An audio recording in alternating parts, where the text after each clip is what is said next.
Olá, meus amores. Vou fazer a correção aqui com vocês.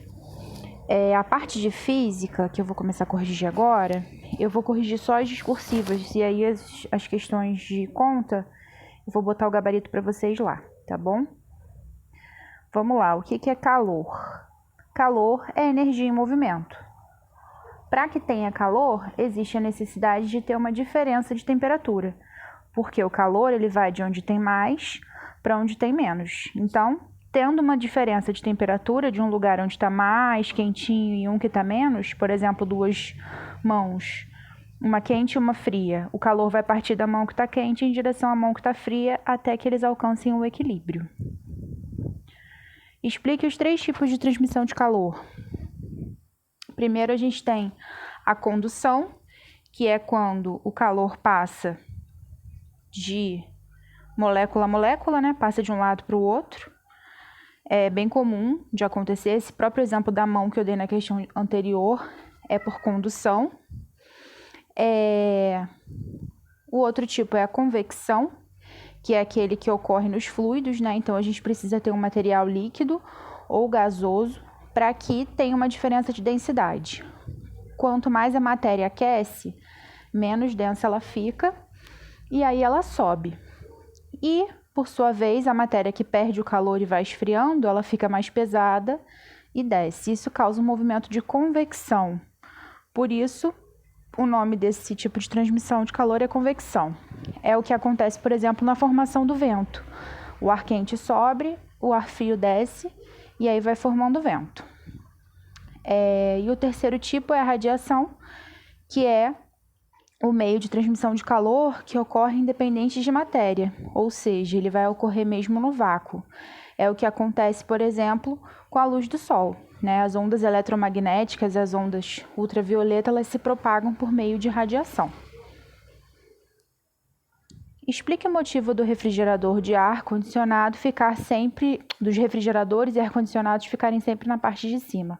Justamente por conta do movimento de convecção, né? O ar quente vai sempre subir e o ar frio vai descer. Então, não tem necessidade de eu colocar o ar-condicionado embaixo. Eu vou colocar ele lá no alto, porque aí, quando o ar quente subir, o ar vai ser refrigerado, vai ficar denso e vai descer até onde a gente está.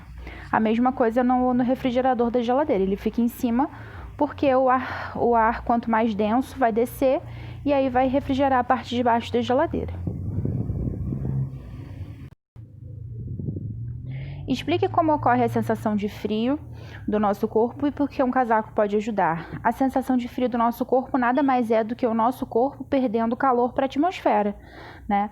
Se a gente tem um corpinho aquecido, sendo aquecido através do nosso metabolismo, a gente tem aí 36 graus de temperatura e o ambiente onde a gente está fazendo 11 graus. A tendência é que o calor saia do nosso corpo e vá em direção à atmosfera que está com uma temperatura mais baixa.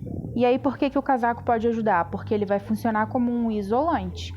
Tudo que isola vai ser útil para regular, para guardar uma temperatura. Então, por exemplo, se eu não quiser que um gelo derreta e eu coloque um casaco em volta, também vai dar certo, porque vai impedir o calor de entrar.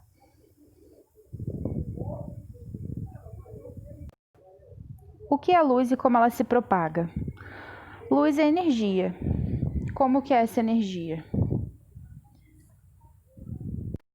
É uma energia na forma de ondas eletromagnéticas ou partícula. A luz, na verdade, ela é dual. Ora ela se comporta como onda, ora ela se comporta como partícula. Como ela se propaga? Em linha reta.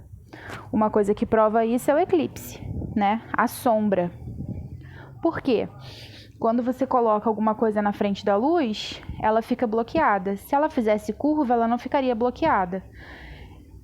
Logo, a gente entende que a luz se propaga em linha reta e sempre que a gente coloca alguma coisa no caminho da luz, vai gerar uma sombra ou uma penumbra. O que é a dualidade da luz? É justamente o fato dela se comportar de duas maneiras diferentes, ora como onda, ora como partícula. Sombra e penumbra. A sombra nada mais é do que uma ausência total de luz, né? A gente tem alguma coisa impedindo que a luz chegue. Então, por exemplo, se a gente tiver uma luz pontual e a gente colocar uma barreira na frente, a luz vai ser impedida de chegar ao destino. É o que acontece, por exemplo, no eclipse total. Digamos que seja um eclipse do Sol. A Lua fica direcionada em frente à Terra, entre a Terra e o Sol, né? E aí a Lua se coloca numa posição em que ela faz com que a luz do Sol não chegue numa determinada região da Terra. Essa região que vai ficar totalmente escura vai ser a região da sombra. Agora, a penumbra é uma região que, apesar de você ter lá alguma coisa atrapalhando a passagem da luz, ainda assim um pouco da luminosidade chega. É o caso da penumbra. Explique como ocorre um eclipse solar e lunar.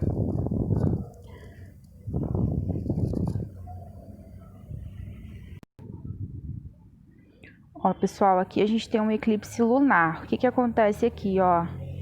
A Terra fica entre a Lua e o Sol. Logo, a luz do Sol não ilumina a Lua. Se a Lua não está iluminada pelo Sol, logo a gente não consegue ver.